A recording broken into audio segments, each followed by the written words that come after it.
কিসের আবার কেরিয়ার? তাহলে কি করবে তুমি? জানো, আমার না কোনো বড় বড় স্বপ্ন নাই।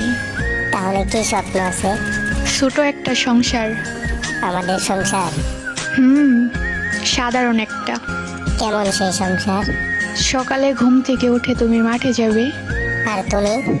আমি সকালে ঘুম থেকে উঠে তোমার জন্য নাস্তা বানাবো। তারপর? তুমি খেতে খেতে বলবা আমার বউটার হাতে জাদু আছে, বুঝছস? ইস, শয়তান বেবি কয় কি?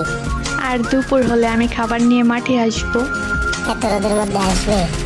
তোমার জন্য এতটুকু কষ্ট করতে পারবো না বলো? পাগলি একটা।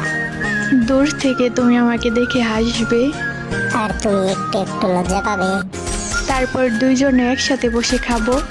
আর আমি নিজের মাছের টুকরোটাও তোমাকে খাইয়ে দেব। আর আমি বলবো তুমি নিজে খাও। কিন্তু তাও আমি তোমাকে জোর করে খাইয়ে দেব। জানো, আমার এমন জীবনই বেশি ভালো লাগে। আমারও। সন্ধ্যায় কাজ শেষ করে তুমি বাসায় ফিরবে, দরজায় এসে ডাক দিব, বউ কোথায় তুমি? আর আমি রান্নাঘর থেকে দৌড়ে আসবো। তারপর? তোমার ঘামে ভেজে শার্ট দেখে মায়া লাগবে খুব। আর আমি? তুমি বসে বসে আমার দিকে তাকিয়ে থাকবে। সারাদিন রোদ গরমের শেষে তোমাকে দেখবো যে। ইস, তারপর দুইজনে মিলে একসাথে রান্না করব। আর তুমি তরকারিতে বেশি লবণ দিবে। হুম, তুমি খেয়ে বলবে সমস্যা নাই, বউয়ের হাতের রান্না এমনই ভালো। তারপর রাতে খাওয়া শেষে উঠানে হাঁটতে যাব। আমি তোমার হাত ধরে বলবো এভাবেই সারা জীবন পাশে থেকো।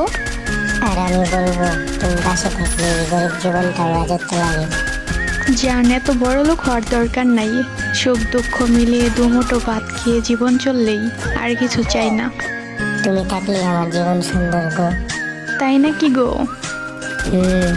তুমি হাসতে হাসতে লোকজনকে বলবে ভাগ্য করে এমন জামাই পাইছি, আর কিছু চাই না জীবনে।